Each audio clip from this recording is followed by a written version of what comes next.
That is outer side का, ज़्यादा जगह का जरूरत नहीं होगा, जगह का इंपॉर्टेंस है।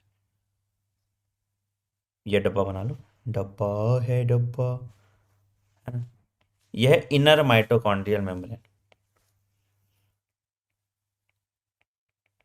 इनर माइटोकॉन्ड्रियल मेम्ब्रेन, ठीक है, इनर माइटोकॉन्ड्रियल मेम्ब्रेन है, ठीक है। अच्छा, इसके इधर वाला साइड, इधर वाला साइड हो जाएगा तुम्हारा मैट्रिक्स, ठीक है। और इधर वाला जो साइड है, इसको हम कह देंगे इंटर मेम्ब्रेन स्पेस, जो मैंने बताया था, इंटर मेम्ब्रेन स्पेस, ठीक है, इंटर मेम्ब्रेन स्पेस। मैट्रिक्स है ये, इनर माइटोकॉन्ड्रियल मेम्ब्रेन है और इंटर मेम्ब्रेन स्पेस, ठीक है। बेसिकली हम कर क्या रहे हैं ना बेटा, बेसिकली हम कर क्या रहे हैं, यहां पे खूब सारे लौंडे जमा है, ठीक है। यहां पे हम चिक्स घुमा रहे हैं, मतलब नेगेटिव चार्ज, ठीक है। अब ये प्रोटॉन, लड़के प्रजाति का लक्षण जानते हो, इस इलेक्ट्रॉन मतलब नेगेटिव चार्ज से एक्सेप्ट होगा और इधर अपना हाइड्रोजन छोड़ के आ जाएगा। तो इसी की हम बात कर रहे हैं। तो सिंपल था, देखो पहला, सबसे पहला जो है that is call NADH dehydrogenase complex, पहला। तो क्या हुआ, NADH plus H plus convert हो जाएगा NAD प्लस में। क्या देगा भैया ये अपना हाइड्रोजन देगा। ये क्या देगा, ये अपना हाइड्रोजन देगा। अब इसके हाइड्रोजन लेने के लिए हमें कोई दिलवाली चाहिए, अपने लौंडे को लेने के लिए कोई नेगेटिव चाहिए ना। हाइड्रोजन बोलेगा नहीं जाएंगे हम, जब तक उसको बढ़िया माहौल नहीं दिखेगा तब तक हाइड्रोजन बोलेगा हम जाएंगे ही नहीं ब्रो, ठीक है। तो यहां पे हम ना दो इलेक्ट्रॉन, इलेक्ट्रॉन कैरियर होता है मेरा, वो इलेक्ट्रॉन को ऐसे घुमाते रहता है इनर माइटोकॉन्ड्रियल मेम्ब्रेन में। तो यहां पे हम दो इलेक्ट्रॉन, नॉट यहां से, सॉरी, यहां पे ETS के अंदर हम दो इलेक्ट्रॉन क्या करते हैं, दिखाते हैं इसको, ठीक है। और इसको ऐड कर देते हैं FMN से। FMN है तुम्हारा फ्लेविन मोनोन्यूक्लियोटाइड, ये सब इलेक्ट्रॉन कैरियर है, ठीक है। FMN तुम्हारा इलेक्ट्रॉन कैरियर, इलेक्ट्रॉन ले जा रहा है, तो इसको हम कहते हैं फ्लेविन मोनो न्यूक्लियोटाइड, ठीक है। तो FMN से लिया, ठीक है, ठीक। अच्छा, उसके बाद ये इलेक्ट्रॉन दिया आयरन सल्फर कॉम्प्लेक्स को, और ये इलेक्ट्रॉन फिर चला गया यूबिक्विनॉन के पास। यूबिक्विनॉन भी अगेन अगेन मोबाइल कैरियर है, इलेक्ट्रॉन कैरियर है, ठीक है। क्या दिया, इलेक्ट्रॉन यहां चला गया, ठीक है। अब इस इलेक्ट्रॉन के मूवमेंट के चक्कर में हमारा लौंडा फिजूल में अपने घर से बाहर की तरफ आ गया। तो यहां पे दो बार होगा ये, तो 4H प्लस इधर आ गया। इसको हम कहते हैं NADH डिहाइड्रोजिनेज कॉम्प्लेक्स। तो ये तुम्हारा हो गया कॉम्प्लेक्स 1, जिसको हम कहते हैं NADH डिहाइड्रोजिनेज कॉम्प्लेक्स। बेसिकली कुछ नहीं किए, हम यहां पे इलेक्ट्रॉन घुमा रहे हैं और इलेक्ट्रॉन से अट्रैक्ट होते होते हाइड्रोजन भट्ट से इधर इधर की तरफ जा रहा है। तो यहां पे इनर माइटोकॉन्ड्रियल में मैट्रिक्स से ट्रांसपोर्ट हो जा रहा है इंटर मेम्ब्रेन स्पेस में, हाइड्रोजन मैट्रिक्स से बस ट्रांसपोर्ट हो जा रहा है इंटर मेम्ब्रेन स्पेस में, ठीक है, ठीक है। तो यूबिक्विनॉन को जब यहां इलेक्ट्रॉन मिला, ठीक है, अब आते हैं दूसरा कॉम्प्लेक्स 2 पे। कॉम्प्लेक्स 2 को हम कहते हैं सक्सीनेट डिहाइड्रोजिनेज कॉम्प्लेक्स। थोड़ा नीचे बनाएंगे कॉम्प्लेक्स 2, रीजन है उसका बताते हैं अभी। कॉम्प्लेक्स 2 को हम कहते हैं सक्सीनेट डिहाइड्रोजनेस कॉम्प्लेक्स या FADH2 कॉम्प्लेक्स, तो यहां क्या हो गया, यहां क्या हो गया, जो मैंने बताया था सक्सीनेट कन्वर्ट हो जाता है फ्यूमरेट में, याद है, सक्सीनेट कन्वर्ट हो जाता था फ्यूमरेट में और क्या देता था, FADH2। तो यहां पे सक्सीनेट कन्वर्ट हो गया फ्यूमरेट में by the help of complex 2 that is succinate dehydrogenase complex. क्या रिलीज किया ये रिलीज किया FAD+। ठीक है, तो ये भी अपना FAD+।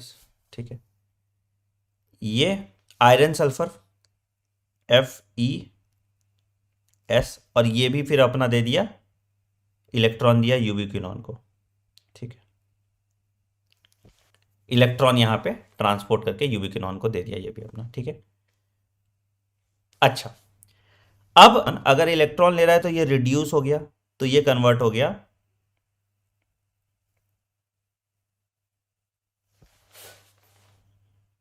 ठीक है, यहां भी ये रिड्यूस हो गया, ये बन गया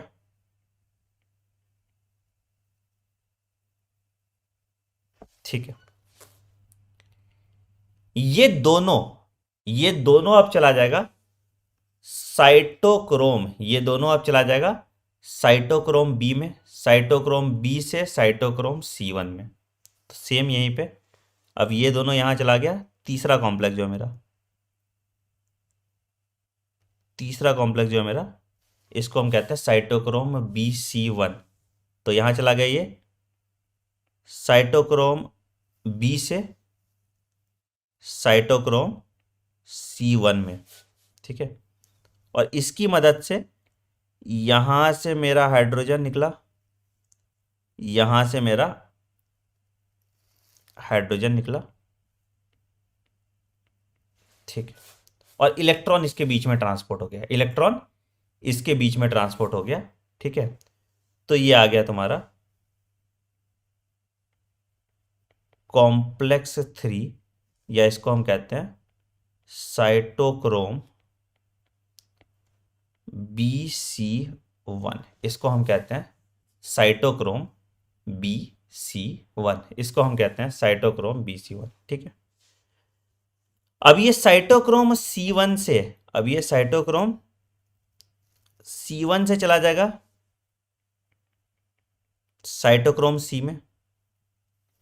ठीक है, और साइटोक्रोम C से ये चला जाएगा साइटोक्रोम A में, A से चला जाएगा ये A3 में वाया कॉपर आयन,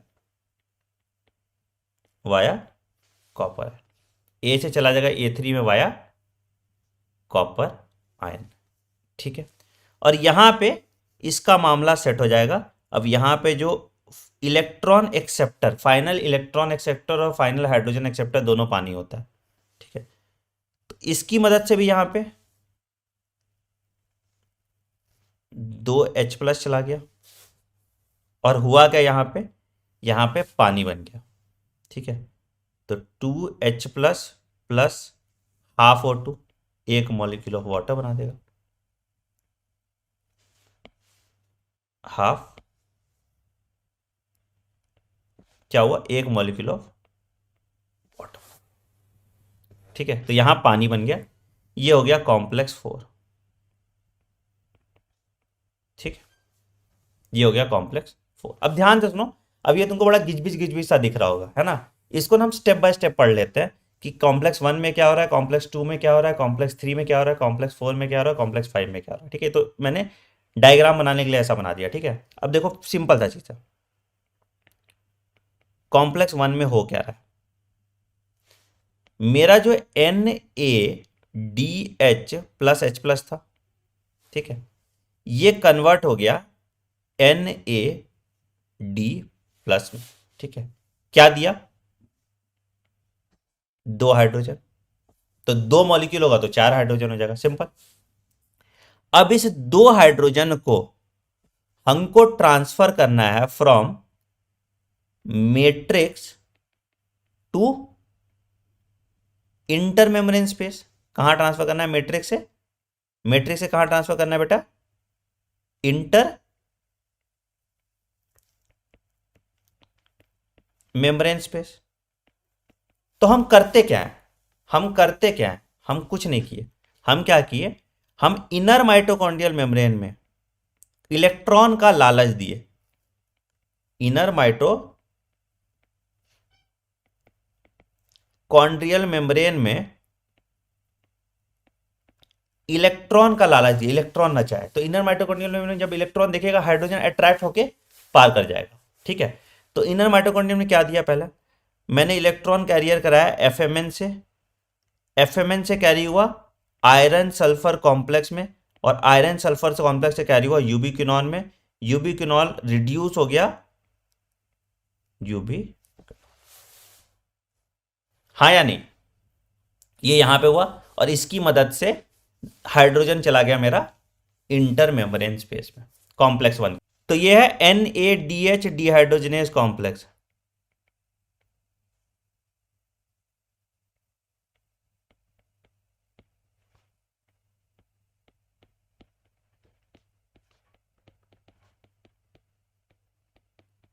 ठीक है,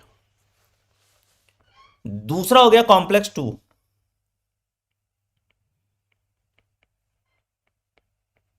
दूसरा हो गया कॉम्प्लेक्स टू, इसको कहते हैं FADH2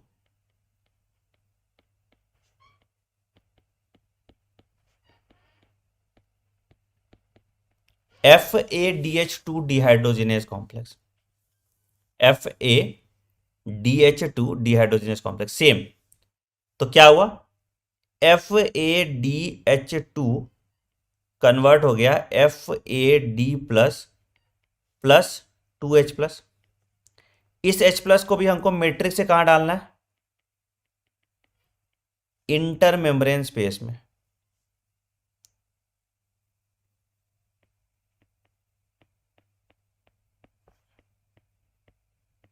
स्पेस में, ठीक है।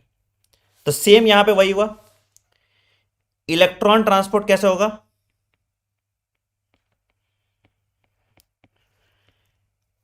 FMN से आयरन सल्फर कॉम्प्लेक्स में, आयरन सल्फर कॉम्प्लेक्स से यूबिक्विनॉन में, और यूबिक्विनॉन से कॉम्प्लेक्स 3 की बात करता है।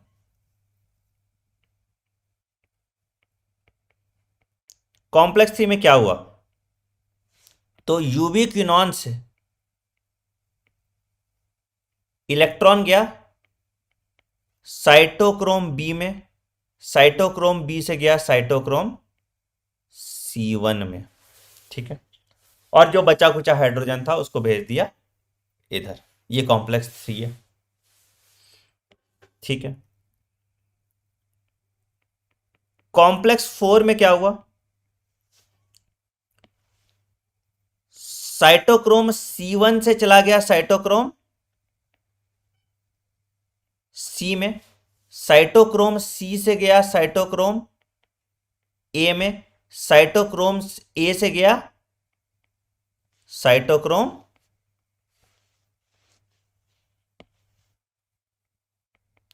A3 में via copper ions.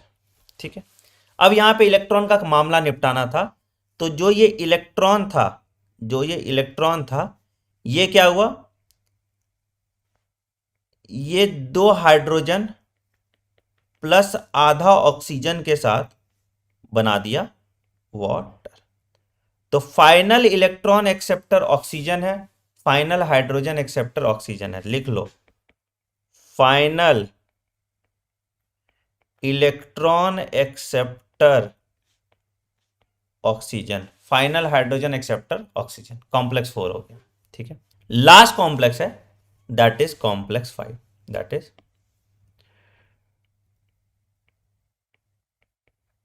Complex 5। Complex 5 बेटा क्या होता है, कॉम्प्लेक्स 5 तुम्हारा हो गया ऑक्सीडेटिव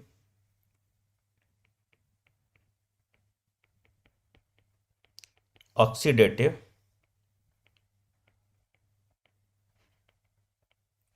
फॉस्फोराइलेशन।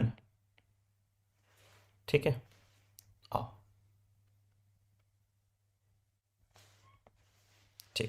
अब यहां पे क्या है, यहां पे क्या है, ये है मेरा इनर माइटोकॉन्ड्रियल मेम्ब्रेन जैसा मैंने बनाया था, ये मान लो मेरा इनर माइटोकॉन्ड्रियल मेम्ब्रेन है, ठीक है। तो अब ये इंटर मेम्ब्रेन स्पेस हुआ,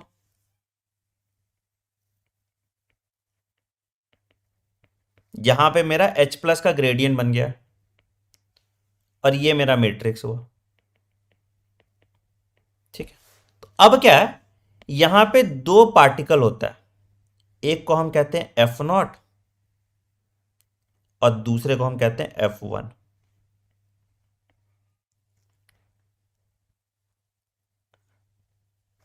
क्या है, F0 और F1, ठीक है। अब ये पार्टिकल क्या कर रहा है, यहां से 2H+ ले रहा है और मैट्रिक्स में वापस भेज रहा है, और ये शटल को घुमा रहा है, F1 को घुमा रहा है, और जब F1 घूम रहा है तो हर दो हाइड्रोजन से क्या बनेगा, एक एटीपी बनेगा, दो हाइड्रोजन से एक ओटीपी बनेगा। इसको हम कहते हैं ऑक्सीडेटिव फॉस्फोराइलेशन, इसको हम कहते हैं ऑक्सीडेटिव फॉस्फोराइलेशन। तो दो हाइड्रोजन जब पास करेगा तो एक एटीपी बनेगा। यहां पे एक एंजाइम भी लगाएगा, एटीपी बन रहा है तो यहां पे एक एंजाइम लगा होगा एटीपेस।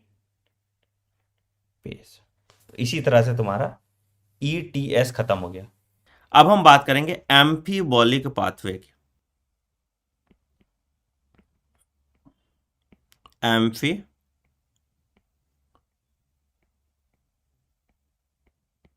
एम्फीबॉलिक पाथवे की हम बात करेंगे, ठीक है।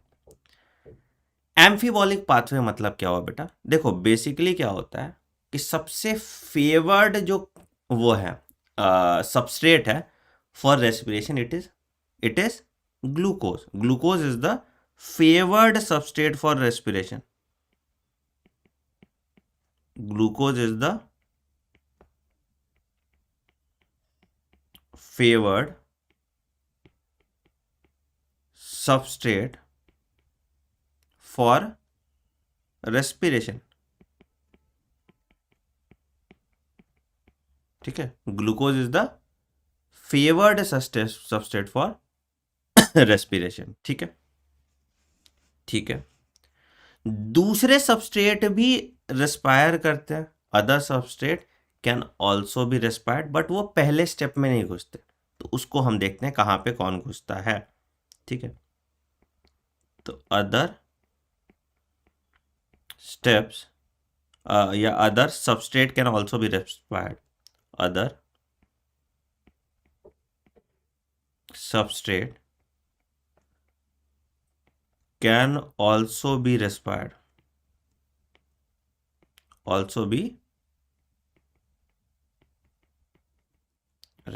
ठीक है। Other substrate can also be respired, but they don't enter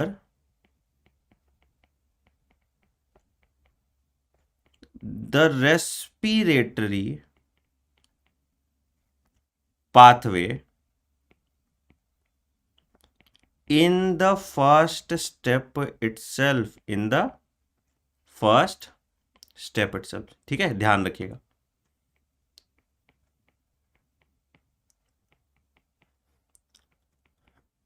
in the first step itself, ठीक है।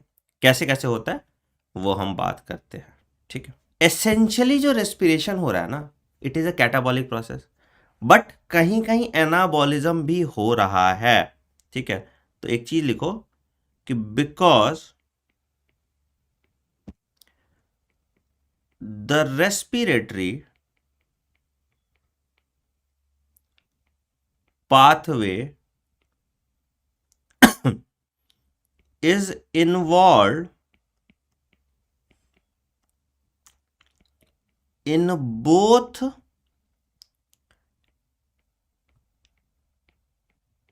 एनाबॉलिज्म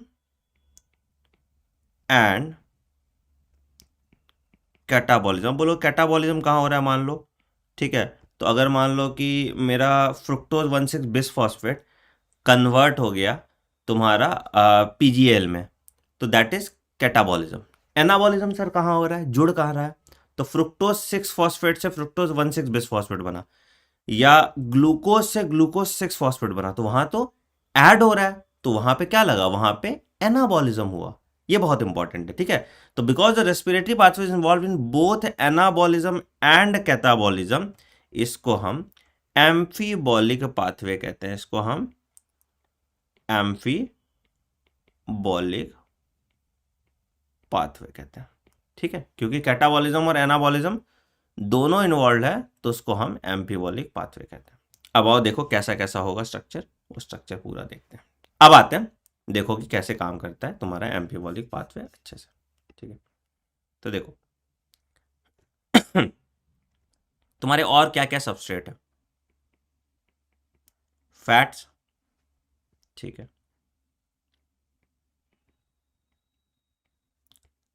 कार्बोहाइड्रेट्स, ठीक है, और प्रोटीन्स। यही 3 मेजर सबस्ट्रेट है ना, फैट्स, कार्बोहाइड्रेट और प्रोटीन्स, ठीक है। फैट कन्वर्ट होता है तुम्हारा फैटी एसिड और ग्लिसरॉल में, सिंपलेस्ट फॉर्म यही है ना, फैटी एसिड एंड ग्लिसरॉल में, ठीक है। कार्बोहाइड्रेट कन्वर्ट हो जाएगा तुम्हारा ग्लूकोज में, और प्रोटीन कन्वर्ट हो जाएगा तुम्हारा अमाइनो एसिड में, है कि नहीं। ग्लूकोज ब्रेकडाउन करता है तुम्हारा किस में, ग्लूकोज ब्रेकडाउन करता है तुम्हारा पीजीएल में इवेंचुअली, फॉस्फोग्लिसरैल्डिहाइड, ठीक है, हाँ या नहीं। और पीजीएल से फिर कन्वर्ट होता है पायरुविक एसिड में, मैं स्टेप खा रहा हूँ, मतलब ग्लाइकोलिसिस का प्रोसेस है समझो, ठीक है। और पायरुविक एसिड से जाता है एसिटिल कोएंजाइम, और एसिटिल कोएंजाइम से फिर ये चला जाता है क्रेब्स साइकिल में। यही होता है एसेंशियली, यही होता है एसेंशियली, यही होता है या नहीं, एसेंशियली यही होता है, ठीक है। अच्छा, अब ग्लिसरॉल कैसे कन्वर्ट होता है बेटा, तो ग्लिसरॉल इंटरचेंज कर जाता है किसमें, ग्लिसरॉल इंटरचेंज कर जाएगा तुम्हारा ढाप में, और ये घुस जाएगा रेस्पिरेटरी शीट में, किसमें कन्वर्ट हो जाएगा, ये घुस जाएगा रेस्पिरेटरी शीट में, DHAP, ठीक है।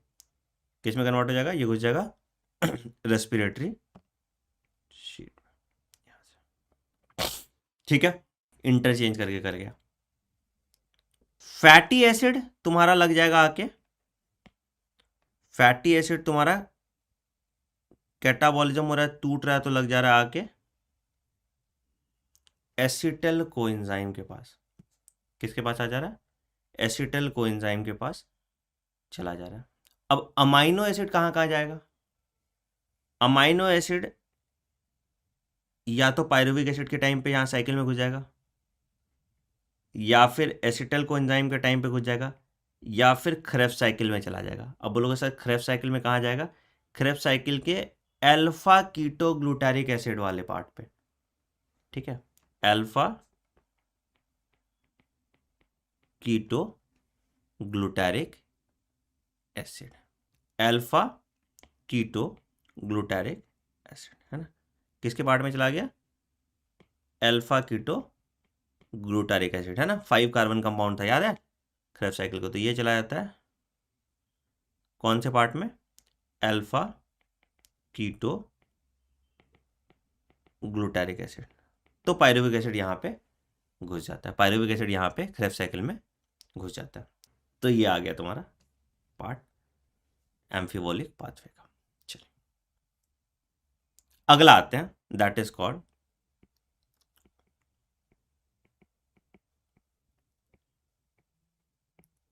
एनेरोबिक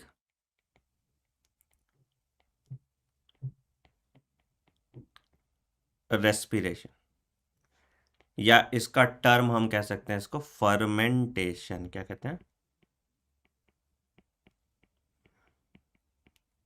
क्या कहते हैं इसको, इसको हम कहते हैं फर्मेंटेशन, एनेरोबिक रेस्पिरेशन या फर्मेंटेशन। ठीक है, एनेरोबिक रेस्पिरेशन में याद रखिएगा कि ऑक्सीजन का यूज नहीं हो रहा, ऑक्सीजन का यूज नहीं हो रहा। ठीक है, तो दो तरह का फर्मेंटेशन होगा। कौन कौन सा होगा बेटा, एक होता है एल्कोहलिक फर्मेंटेशन और दूसरा होता है तुम्हारा लैक्टिक एसिड फर्मेंटेशन। दोनों एक एक करके हम देखते हैं। लैक्टिक एसिड फर्मेंटेशन तुम्हारा मसल में होगा और अल्कोहलिक फर्मेंटेशन तुम्हारा ईस्ट में होगा। ठीक है, तो अल्कोहलिक फर्मेंटेशन और लैक्टिक एसिड फर्मेंटेशन होता है। तो आओ तुम एक एक करके देखो क्या होता है तुम्हारा अल्कोहलिक फर्मेंटेशन, फिर हम बात करेंगे क्या होता है तुम्हारा लैक्टिक एसिड फर्मेंटेशन। ठीक है, मैंने बात किया ग्लूकोज है। ठीक है, ग्लूकोज कन्वर्ट हो गया किसमें, पीजीएल में, याद है हमने बात किया था। ठीक है, पीजीएल से ये कन्वर्ट हो गया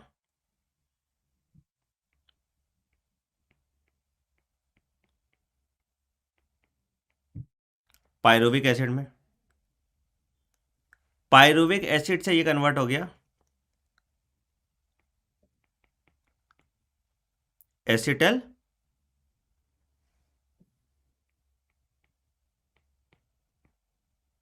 डिहाइड में, और एसिटल डिहाइड से ये कन्वर्ट हो गया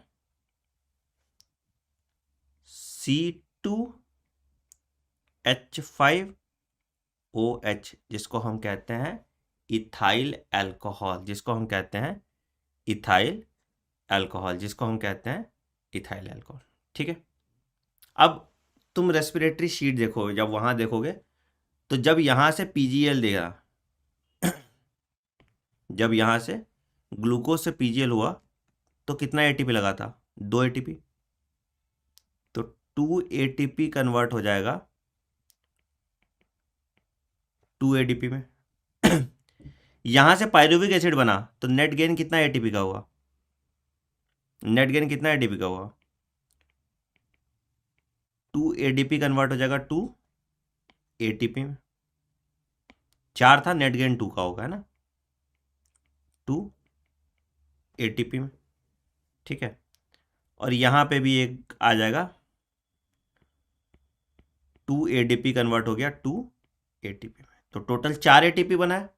ठीक है, जिसमें से तुम्हारा कितना यूटिलाइज हो गया बेटा, यूटिलाइज कितना हो गया, यूटिलाइज हो गया तुम्हारा 2। ठीक है, यूटिलाइज हो गया तुम्हारा 2। ठीक है, अच्छा यहां पे आ जाओ, यहां पे आ जाओ, एसिटल डिहाइड से इथाइल अल्कोहल।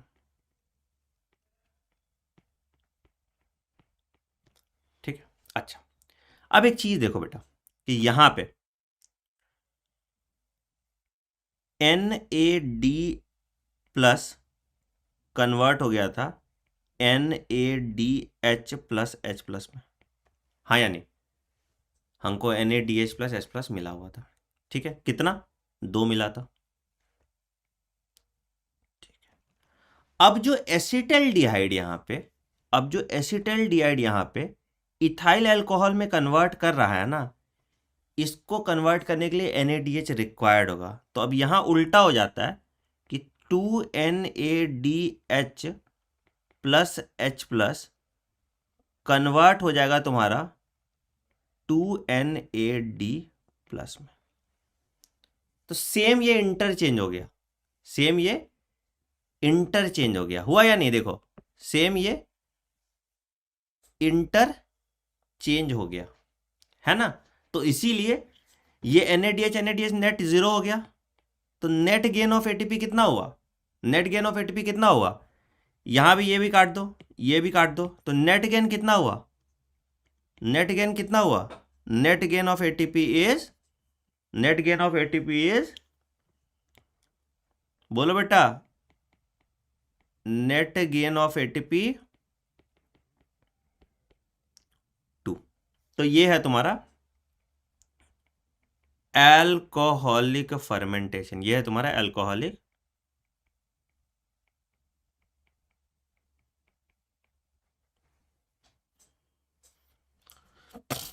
ये है तुम्हारा एल्कोहलिक फर्मेंटेशन। दूसरा आते हैं बेटा, उसको हम कहते हैं लैक्टिक एसिड फर्मेंटेशन। दूसरा आते हैं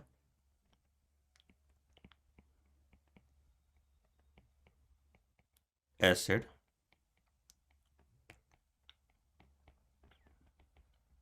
फर्मेंटेशन। अब बोलोगे सर लैक्टिक एसिड फर्मेंटेशन कहाँ होता है? ये होता है बेटा मसल्स में तुम्हारा, ठीक है?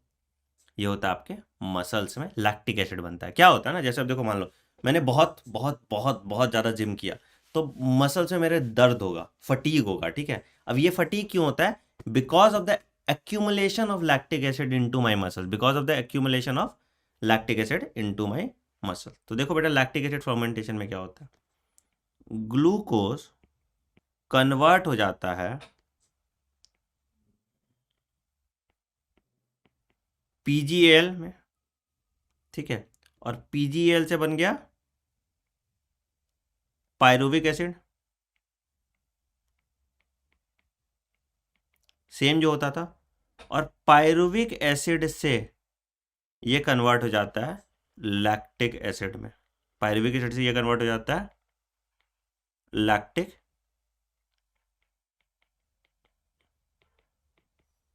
एसिड में। पायरुविक एसिड से ये कन्वर्ट हो जाता है लैक्टिक एसिड में। सेम वही सेम हिसाब किताब, 2 ATP से 2 ADP, ठीक है? और यहाँ पे क्या हुआ, 2 ADP से 2 ATP, और यहाँ पे भी नेट आ गया तुम्हारा 2 ADP से 2 ATP, ठीक है? NADH भी बनेगा यहाँ पे सेम, तो वही यहाँ पे डाल दो जो स्टैंडर्ड था, NAD प्लस बनाया NADH प्लस H प्लस, ये भी 2 बार होगा, है ना? ये भी 2 बार होगा, ठीक है? ठीक है। अब ये लैक्टिक एसिड, यहाँ पे अगर पायरुविक एसिड को लैक्टिक एसिड में कन्वर्ट करना है, तो यहाँ पे एक एंजाइम लगता है जिसको हम कहते हैं लैक्टेट डिहाइड्रोजनेज। क्या कहते हैं इसको? लैक्टेट डिहाइड्रोजीनेज। क्या कहते हैं इसको? लैक्टेट डिहाइड्रोजीनेज, ठीक है? क्या हो बेटा इसमें, देखो सिंपल, क्या 2 NADH plus H plus convert हो गया किसमें? कन्वर्ट हो गया 2 NAD प्लस। सेम तो इंटरचेंज हो गया, नेट जीरो हो गया, तो यहां भी ये कट गया, ये कट गया, तो नेट ATP कितना हो गया? अगेन यहां भी नेट गेन ऑफ ATP कितना हो गया बेटा? 2। नेट गेन ऑफ ATP कितना हो गया? 2। तो ये हो गया तुम्हारा फर्मेंटेशन। तो 2 तरह के फर्मेंटेशन है, अल्कोहल डिहाइड्रोजनेज ईस्ट में होता है, लैक्टिक एसिड फर्मेंटेशन तुम्हारे मसल सेल्स में होता है, ठीक है?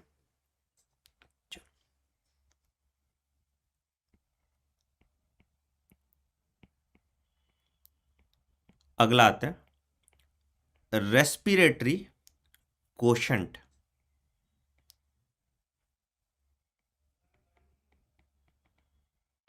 क्या होता है ये रेस्पिरेटरी कोशेंट? बहुत इंपॉर्टेंट है, सवाल इससे आता ही आता है, ठीक है? रेस्पिरेटरी कोशेंट ये होता है, सिंपल है, respiratory quotient is equal to volume of CO2 evolved by volume of O2 consume. तो CO2 बाय O2 का तुम्हारा जो वैल्यू आता है दैट इज योर RQ और that is your respiratory quotient. ठीक है, अब देखो कैसे निकालते हैं रेस्पिरेटरी क्वोशेंट। तो पहले मान लो, अगर मान लो मैं बात करूं कार्बोहाइड्रेट या ग्लूकोज की,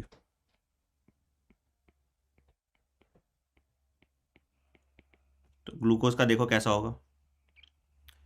ग्लूकोज का रिएक्शन लिखो, C6H12O6 प्लस 6O2 क्या देता था, 6CO2 प्लस 12H2O। यह होता है ना, carbon dioxide plus water plus energy. Energy आ जाएगा कितना, 686 किलो कैलोरी, है ना, किलो कैलोरी एनर्जी। ठीक है, तो अब इसका रेस्पिरेटरी क्वेश्चन क्या होगा, CO2 कितना है 6, O2 कितना है 6, तो क्या होगा RQ is equal to 6CO2 by 6O2। तो 6 बाय 6 काट दो, 6 और 6 काट दो, तो क्या हो जाएगा इज इक्वल टू 1। तो कार्बोहाइड्रेट के लिए IQ क्या हो गया बेटा 1। तो इस तरह से RQ निकलता है। ठीक है, तो याद रख लीजिएगा, respiratory quotient for proteins is equal to 0.9, respiratory quotient for fat is equal to 0.7। ठीक है, और respiratory quotient for organic acid is greater than 1। ठीक है, respiratory quotient for organic acid is greater than 1 and respiratory quotient for anaerobic respiration, अब बोलोगे कितना होगा, is equal to infinity, is equal to infinity. अब बोलोगे ये कैसे हुआ, इंफिनिटी कैसे हुआ, इंफिनिटी कैसे हुआ बेटा, देखो सिंपल सा, अगर कर लो किसी चीज को ब्रेक डाउन करोगे तो क्या होता है, एनारोबिक रेस्पिरेशन के केस में देखोगे तो RQ का वैल्यू क्या हो जाएगा, कार्बन डाइऑक्साइड 2 निकला बाय 0 ऑक्सीजन, ऑक्सीजन तो निकल ही नहीं रहा, anything divided by 0 is equal to infinity. Organic acid में लिख लो बेटा, मैलिक एसिड का होता है 1.33,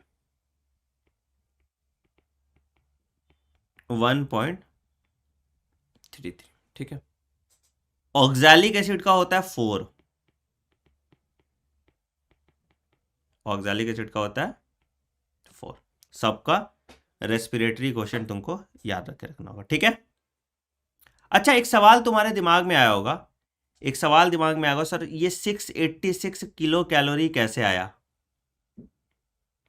आपने ये कैसे निकाला। तो क्या होता है, वही जैसे तुम उसको ग्रॉस कैलोरी मीटर में बंद करोगे तो तुम्हारा यही ग्रॉस कैलोरीफिक वैल्यू आ जाता है। ठीक है, जब उसको कंबशन तुम करोगे कैलोरी मीटर में तो ये वैल्यू आता है तुम्हारा। ठीक है, तो ये हो गया चैप्टर द एंड। ठीक है।